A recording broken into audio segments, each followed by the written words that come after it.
Hello everyone, welcome to my channel. कैसे हैं आप लोग? आई होप कि आप सभी लोग बहुत अच्छे होंगे। तो फाइनली एनआईटी राउरकेला की तरफ से नोटिफिकेशंस आ चुके हैं फॉर पीएचडी एडमिशन्स। आप लोगों ने इस इंस्टीट्यूशन के बारे में कंटिन्यूसली पूछा है, so finally forms are out. आप में से जो भी इंटरेस्टेड है अप्लाई कर सकता है। सो इसी की जो भी इंफॉर्मेशंस है ब्रोशर में, वो हम इस पर्टिकुलर वीडियो में देखेंगे। तो चलिए स्टार्ट करते हैं। एंड यस, अगर आपको वीडियो हेल्पफुल लगता है और आपको सबसे पहले इसी चैनल से पता चला है, तो आपको चैनल को सब्सक्राइब किए बिना इस वीडियो को स्किप नहीं करना है। एंड यस, आप इसे लाइक और शेयर भी कर सकते हैं। सो देखिए, सबसे पहले आपको इनकी वेबसाइट पे विजिट करना है, विच इज़ nitrkl.ac.in। देन आपको इसी पर्टिकुलर पेज पे, होम पेज पे ही यहाँ पे स्क्रॉल करना है और अनाउंसमेंट्स के सेक्शन में फर्स्ट वाली ही नोटिफिकेशन है, notice for admission to PhD program for autumn 2021-2022। तो इसी पे क्लिक करेंगे, ब्रोशर डाउनलोड होगा और चलिए उसे देखते हैं हम। सो यस, ये है admission brochure, notice for admission to PhD program. And yes, तो देखिए सबसे पहले यहाँ पे ओवरव्यू दिया हुआ है, ठीक है। एंड इसके बाद यहाँ पे नेम ऑफ डिपार्टमेंट और ब्रॉड एरिया ऑफ रिसर्च भी दिया हुआ है जो जो अवेलेबल है। तो यस, टोटल 20 डिपार्टमेंट्स हैं जिनमें एडमिशन होना है या एप्लीकेशंस इनवाइट किए गए हैं। सो सबसे पहले है बायोटेक्नोलॉजी एंड मेडिकल इंजीनियरिंग। ये सारे एरियाज़ हैं, ठीक है, ब्रॉड एरियाज़ हैं जो कि अवेलेबल हैं। देन है C, that is civil engineering. Areas आप देख सकते हैं, geotechnical, structural, transportation, water resources and environmental. Then chemical engineering, फिर है ceramic engineering, then CSC, then chemistry है, फिर सेवन्थ है आपका electronics and communication engineering, eighth is electrical engineering, उसके बाद नाइन्थ है अर्थ एंड एटमॉस्फेरिक साइंसेज, जिसके अंडर एरियाज़, ब्रॉड एरियाज़ में जियोलॉजी है, अप्लाइड जियोलॉजी है, geophysics, atmospheric and ocean sciences and climatology. Then tenth है food process engineering, then humanities and social sciences, जिसमें कि यस इंग्लिश भी है। So economics, English, sociology, anthropology, then psychology, Sanskrit and relevant subjects related to HSS. तो ये हैं कुछ subjects या एरियाज जिसमें आप रिसर्च कर सकते हैं। Then industrial design, then life sciences, जिसके सारे ही एरियाज़ हैं। देन मैथ्स है, mechanical engineering, metallurgical and materials engineering, then mining engineering. 18th is planning and architecture, then 19th is physics and astronomy, and the last is school of management, जिसके areas आप देख सकते हैं। और yes, commerce के candidates भी eligible हैं, आप अप्लाई कर सकते हैं इस पर्टिकुलर डिपार्टमेंट या स्कूल के लिए। सो अब सेक्शन नेक्स्ट है बी, जिसमें एलिजिबिलिटी क्राइटेरिया है। सो देखते हैं। So first of all, as you can see, ME, MTech, MSc engineering, M pharma, M arch, M plan या एमडेस हो आप रेलिवेंट डिसिप्लिन से विद 6.5 CGPA मिनिमम या 60% मार्क्स, ठीक है। उसके अलावा फर्स्ट क्लास हो आपका BTech, BSc engineering, MSc, B pharma, MCA, B arch, BDes and ME, MTech etcetera. तो बेसिकली आपका यूजी पीजी दोनों में फर्स्ट क्लास मार्क्स होने चाहिए और एमटेक में मिनिमम 60% मार्क्स या CGPA 6.5। ओके, सेम ही बात हुई, फर्स्ट क्लास मतलब 60% ही होता है। देन सेकंड है डायरेक्ट पीएचडी का ऑप्शन, यस।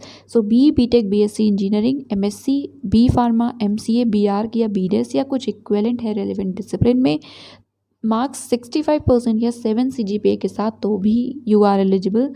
देन नेक्स्ट है एमएससी है आप बेसिक साइंसेज में विद CGPA 7 या 65% मार्क्स, तो आप एलिजिबल हैं। बट साथ में अगर आपके पास गेट, जीपैट या नेट या इक्विवेलेंट स्कोर है तो फिर 5% का आपको रिलैक्सेशन मिलेगा। देन एमबीबीएस डिग्री होल्डर्स हैं, सो एमबीबीएस या BVSC वाले 60% मार्क्स के साथ अगर आपने क्वालिफाई किया है तो आप भी एलिजिबल हैं। Further, candidates having the following qualification, तो यहाँ पे ये क्वालिफिकेशन है और अगर आपके पास ये है तो आप PhD in management and HSS में अप्लाई कर सकते हैं। सो एमए, एमकॉम, एमबीए या एमएससी हैं एचएसएस में या मैनेजमेंट में, ठीक है, या बीटेक हैं आप 60% मार्क्स के साथ, तो आप एलिजिबल हैं पीएचडी इन मैनेजमेंट या ह्यूमैनिटीज़ एंड HSS में, राइट। देन अब ये तो जनरल क्राइटेरिया था। अब इसके बाद यहाँ पे कुछ एडिशनल क्राइटेरिया गिवन है, in addition to the above one. Okay, वो मिनिमम था एंड यहाँ पे है additional criteria. So first of all आपको सारे ही डिग्री में throughout the career 60% marks होना ज़रूरी है या 6.5 CGPA।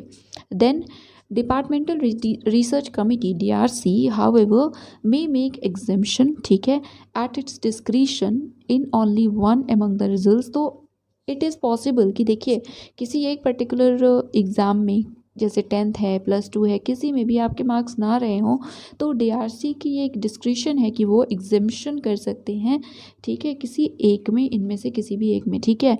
तो except the qualifying degree. So suppose कि आपका जैसे BTech है या MTech है आपका क्वालिफाइंग डिग्री, उसमें आपके मार्क्स 60% से कम हैं तो आप एलिजिबल नहीं होंगे। बट सपोज़ आपका 12th में कम है 60% से, तो आपको DRC अलाउ कर सकते हैं कि ओके आप एग्जेम्प्टेड हैं, मतलब उस पर्टिकुलर क्लास में आपके कम मार्क्स हैं, still you are eligible. Okay, I hope कि I am clear to you. उसके बाद नेक्स्ट है कि इफ़, आगे भी है कि if the candidate has qualified in NET, GATE और GPAT या कोई भी नेशनल लेवल फेलोशिप टेस्ट जैसे DST इंस्पायर, या फिर आपने अगर JRF SRF के जैसे ज्वाइन किया है, तो अगर ऐसा है तब आपको एग्जेम्पशन मिल सकती है। बेसिकली DRC की डिस्क्रिशन है बट आपको 60% होना चाहिए सब में। देन नेक्स्ट है for admission to engineering and science discipline, life sciences के अलावा जो भी साइंस के डिसिप्लिन है या इंजीनियरिंग के, उसके लिए मैथ्स आपके पास +2 में होना चाहिए, राइट, या फिर डिप्लोमा किया हो आपने। सी है कि साइंस स्टूडेंट्स जो कि एडमिशन लेना चाहते हैं इन पर्टिकुलर प्रोग्राम्स में जैसे इंजीनियरिंग के डिपार्टमेंट्स, फिजिक्स या मैथ्स में, तो +3 लेवल पे मैथ्स आपके पास ज़रूर रही हो, आपने पास किया हो।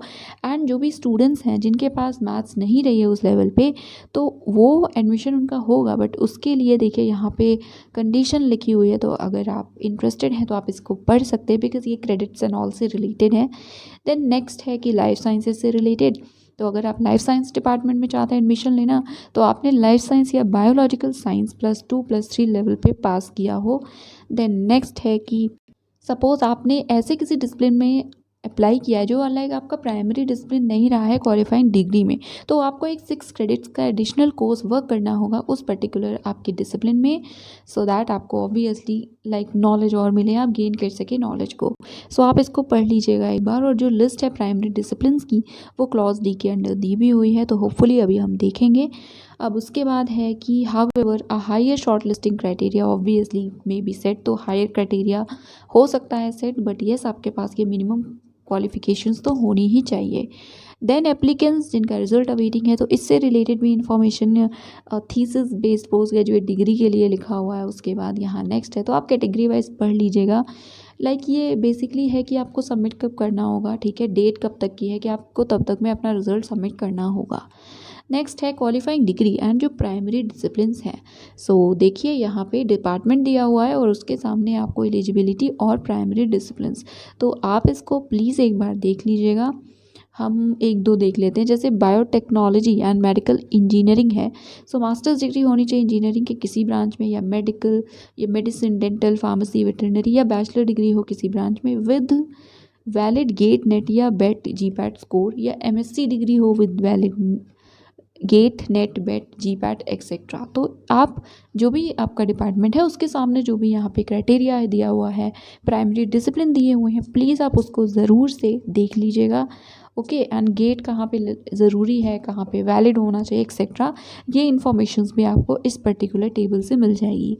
ओके, सो यहाँ पे 20 डिसिप्लिन्स या डिपार्टमेंट्स हैं, तो ओवरऑल सबके लिए ही लिखा हुआ है। जैसे लाइफ साइंसेस के लिए MSc life sciences, botany, zoology, biotech, biochem, MBBS, आप सभी लोग एलिजिबल हैं। ओके, देन यहाँ पे स्कूल ऑफ मैनेजमेंट है, तो इसमें आप देख सकते हैं कॉमर्स भी है, सो आप एलिजिबल हैं। देन यहाँ पे कुछ फर्दर नोट्स दिए हुए हैं, इंस्ट्रक्शंस हैं बेसिकली, तो अगेन आई रिक्वेस्ट यू कि प्लीज़ आप इसको देख लीजिएगा, ठीक है। ये डिग्री से रिलेटेड ही है कि रेगुलर मोड में कोई कोर्स अवेलेबल था तो वो डिस्टेंस मोड से किया है तो वो नहीं माना जाएगा एक्सेट्रा, तो अलग अलग पॉइंट्स हैं, इसको आप प्लीज़ देख लीजिएगा। उसके बाद है फाइनेंशियल सपोर्ट, तो येस जो भी कैंडिडेट यहाँ पे रिसर्च करेंगे सभी को मिलेगी फेलोशिप, जो कि येस 31,000 पर मंथ होगी। ओके, एंड जिनके पास लाइक खुद सेल्फ फाइनेंस है, जिनको मिल रही है, JRF है जो, वो भी अप्लाई कर सकते हैं, उन्हें उनकी एजेंसी की तरफ से मिलेगी। उसके बाद यहाँ पे इंडिविजुअल एक्सटर्नल फेलोशिप से रिलेटेड चीज़ें हैं, आप इसको पढ़ सकते हैं। देन कुछ इंपॉर्टेंट नोट है जो कि अगेन इम्पॉर्टेंट ही है। सो अगर आपने एडमिशन लिया और मिड सेशन आप छोड़ देते हैं इस प्रोग्राम को, तो जितनी भी आपको फेलोशिप तब तक मिली है वो आपको रिटर्न करनी होगी। अगर आप रिटर्न नहीं करते हैं तो लाइक जब तक रिटर्न नहीं करते आपको कोई भी सर्टिफिकेट इंस्टीट्यूट की तरफ से नहीं मिलेगा। सो ऐसा एक इशू मैंने देखा भी था किसी को, आई थिंक कमेंट या मेल में, तो यहाँ पे क्लियरली लिखा हुआ है। Then fee structure, so overall first semester की जो फीस है वो है 56,500 for unreserved and 49,000 for SC/ST students. And subsequently जैसे कि सेकेंड सेमेस्टर होगा तो तब आपकी फ़ीस हो जाएगी 44,000। देन चेंज भी होती रहेगी, राइट। तो अभी के लिए ये है रेट या इस पर्टिकुलर परसेंटेज के हिसाब से आपकी फ़ी है। और रिफंड का रूल क्या है वो आप देख सकते हैं। देन स्पॉन्सर्ड कैंडिडेट के लिए इन्फॉर्मेशन है। फिर यहाँ पे एप्लीकेशन फ़ी एंड प्रोसीजर दिया हुआ है। सो आपको ऑनलाइन ही अप्लाई करना है। ये पर्टिकुलर लिंक है पोर्टल की, आपको डिस्क्रिप्शन में मिल जाएगी। एंड देन एप्लीकेशन फ़ी है 500 जो कि SBI कलेक्ट के थ्रू आपको पेमेंट करना होगा।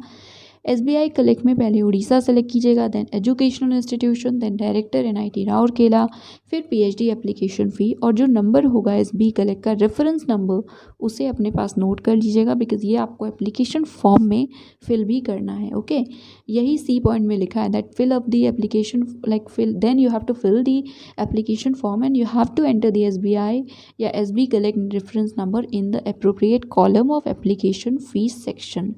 सो येस, उसके बाद आपको कोई भी हार्ड कॉपी नहीं भेजनी है, बट इंटरव्यू के टाइम आपको सारी ही चीज़ें सबमिट करनी होगी, ठीक है। एप्लीकेशन फॉर्म की कॉपी, फ़ोटो कॉपी, सारे सर्टिफिकेट्स के एक्सेट्रा। तो आप अपने पास प्रिंट करके रख सकते हैं, सेव करके रख सकते हैं, जैसे आपको सुटेबल लगे। Tentative schedule, so last that is 7 जुलाई 2021। फिर बाकी जो रिजल्ट्स और इंटरव्यू टेस्ट की डेट है वो भी लिखिए, जैसे टेस्ट एंड इंटरव्यू ऑनलाइन ही होगा, या तो अगर ऑफलाइन हुआ तो फिर आपको वहाँ पे जाना होगा। 22 जुलाई अभी डेट दी हुई है, 22 जुलाई। देन लिस्ट से रिलेटेड इन्फॉर्मेशन है, फिर आप कैंपस कैसे रीच कर सकते हैं वो लिखा हुआ है। So yes, that is it. किसी भी तरह की कोई क्वेरी है तो आप admission@nitrkl.ac.in पे मेल कर सकते हैं। सो ये थी इन्फॉर्मेशन। आप लोग काफ़ी ज़्यादा क्वेश्चन पूछ रहे थे इस पर्टिकुलर इंस्टीट्यूशन के लिए। सो फाइनली ये थी इन्फॉर्मेशन और ये था आज का वीडियो। हेल्पफुल लगा तो लाइक कीजिएगा, शेयर कीजिएगा और चैनल को सब्सक्राइब करना मत भूलिएगा। So that is it for today. Thank you so much for watching.